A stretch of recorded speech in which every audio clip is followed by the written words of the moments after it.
Jong-un dikabarkan siap memasok Iran dengan 500 rudal antar benua yang bisa menenggelamkan Washington. Tak cuma itu, aliansi ini juga sudah mulai menebar ancaman kepada sekutu AS, yakni Korea Selatan. Mereka harus menerima nasib sial usai kapalnya ditenggelamkan di Selat Hormuz. Dan di saat bersamaan juga ditantang perang militer korut. Pyongyang disebut sudah menyiapkan artileri jarak jauh dan kapal tempur baru untuk meratakan ibu kota Seoul.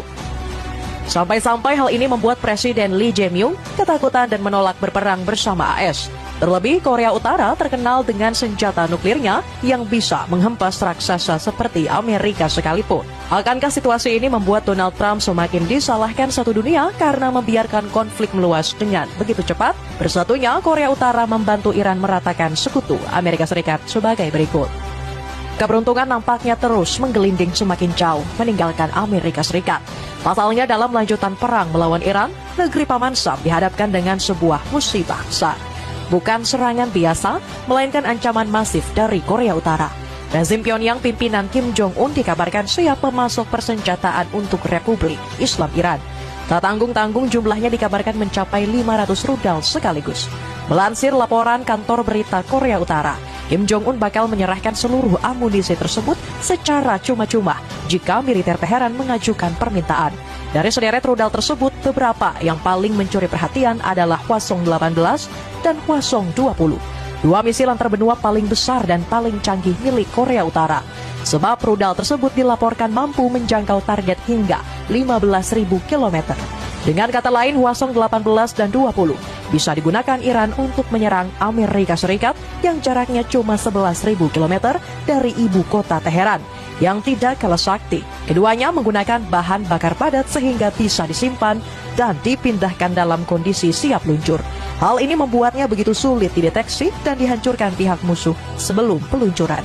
Tambahan amunisi ini jelas bakal semakin menyulitkan Amerika Serikat untuk mengalahkan Iran. Pasalnya kekuatan Iran saat ini saja dikabarkan berhasil direstorasi hingga mendekati 100%.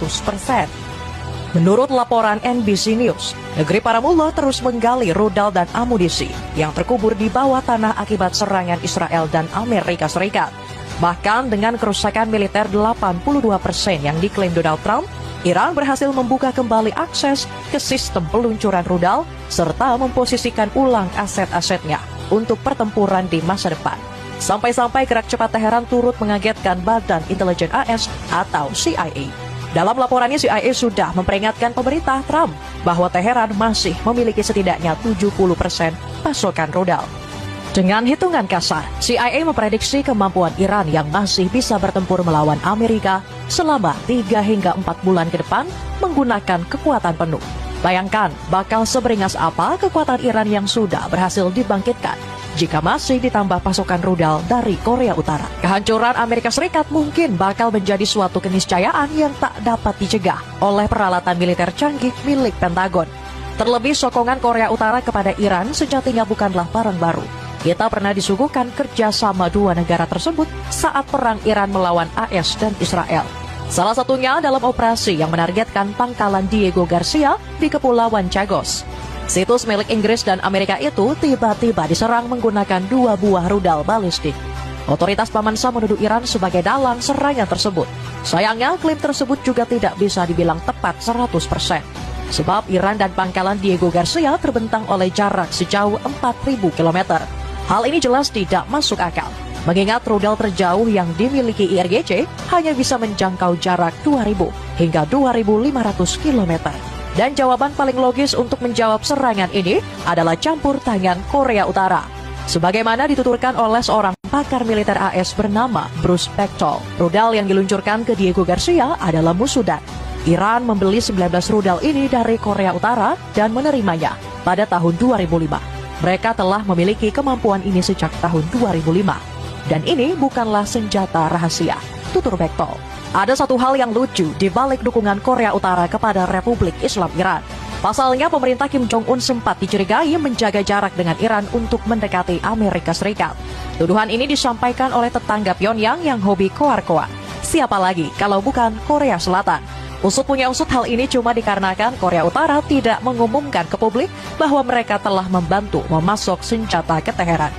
Dinas Intelijen Nasional Seoul tidak melihat tanda-tanda bahwa Korea Utara telah mengirimkan senjata atau pasokan ke Teheran sejak perang AS-Israel terhadap Iran dimulai pada akhir Februari. Pyongyang kemungkinan besar mengadopsi pendekatan hati-hati ini untuk memposisikannya pada babak diplomatik baru dengan AS setelah konflik Timur Tengah mereka mereda, kata anggota parlemen Park Sung-won. Sayangnya perkiraan Korea Selatan langsung terbantahkan dengan ambisi Pyongyang memasok ratusan rudal kepada Teheran.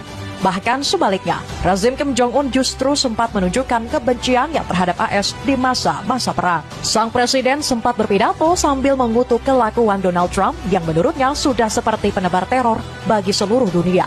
Meskipun AS sekarang menggunakan tindakan terorisme dan agresi di berbagai belahan dunia, sikap arogan, sewenang-wenang, dan gegabah mereka gagal melemahkan kemauan umat manusia yang progresif untuk menentang dominasi dan penaklukan serta mencapai kemerdekaan dan kesetaraan, tutur Presiden Kim.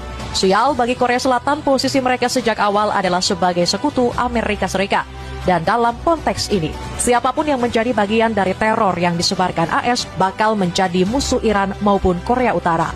Benar saja, otoritas Seoul langsung panik bukan kepalang setelah negaranya terseret dalam kobaran konflik.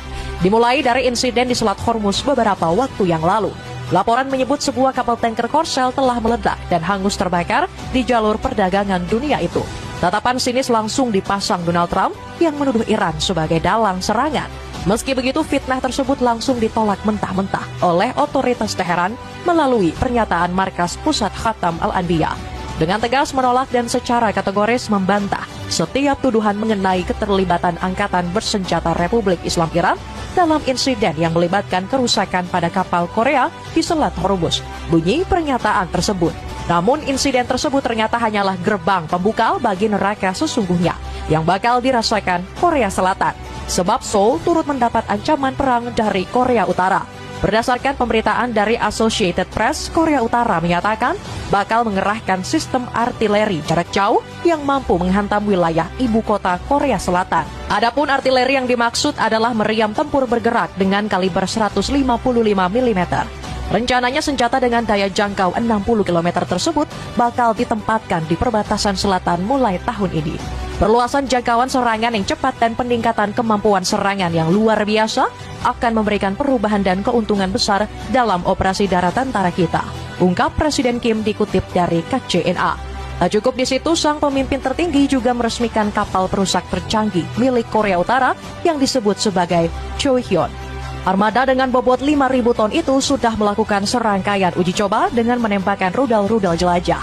Bahkan Presiden Kim sudah sempat menaiki kapal tersebut. Ancaman tersebut semakin bergelora setelah Kim Jong-un berpidato beberapa waktu lalu. Pemimpin kelahiran Wonsan itu menyebut Korea Selatan sebagai negara yang paling bermusuhan dengan pihak Pyongyang.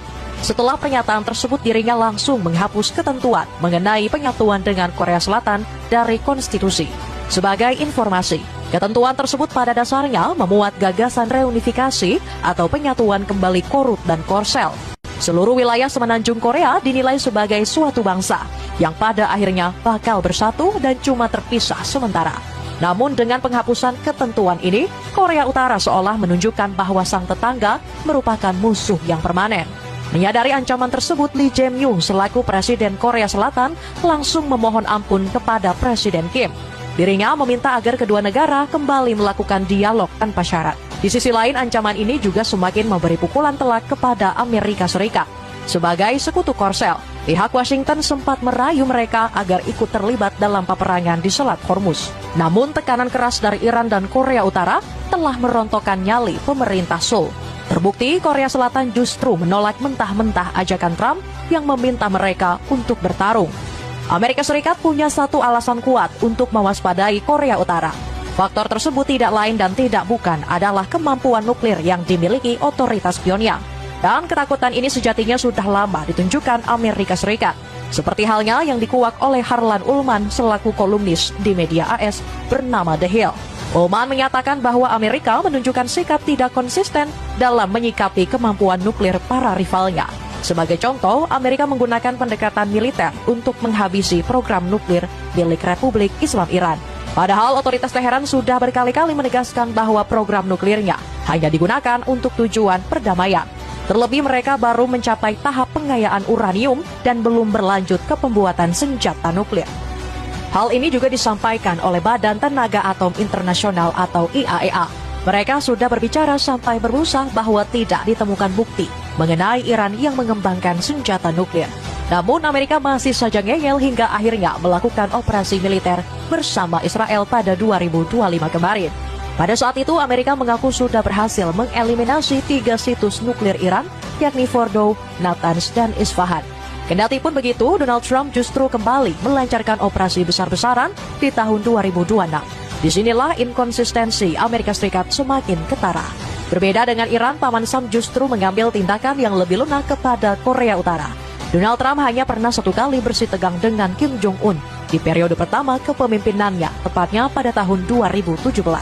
Namun itu pun hanya berakhir dengan diplomasi dan pertemuan tanpa melahirkan peperangan sama sekali.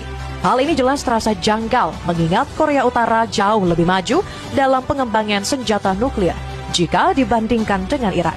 Meski begitu, Amerika justru seolah membiarkan Pyongyang mempertahankan amunisi nuklirnya. Sampai di sini, rasanya ketakutan Amerika terhadap nuklir korut sudah cukup bisa digambarkan. Namun hal ini sejatinya tidak cukup mengherankan jika kita mengingat kembali apa yang terjadi dalam perang kemarin. Jika melawan Iran yang belum membuat senjata nuklir saja sudah keteteran, entah bagaimana jadinya nasib Amerika apabila dihadapkan dengan raksasa nuklir macam Korea Utara. Itulah ulasan bersatunya Korea Utara membantu Iran meratakan sekutu Amerika Serikat. Bagaimanakah pendapatmu? Apakah Amerika Serikat bakal semakin tak berdaya dihantam aliansi duo raksasa nuklir tersebut? Coba tulis pendapatmu di kolom komentar di bawah ini.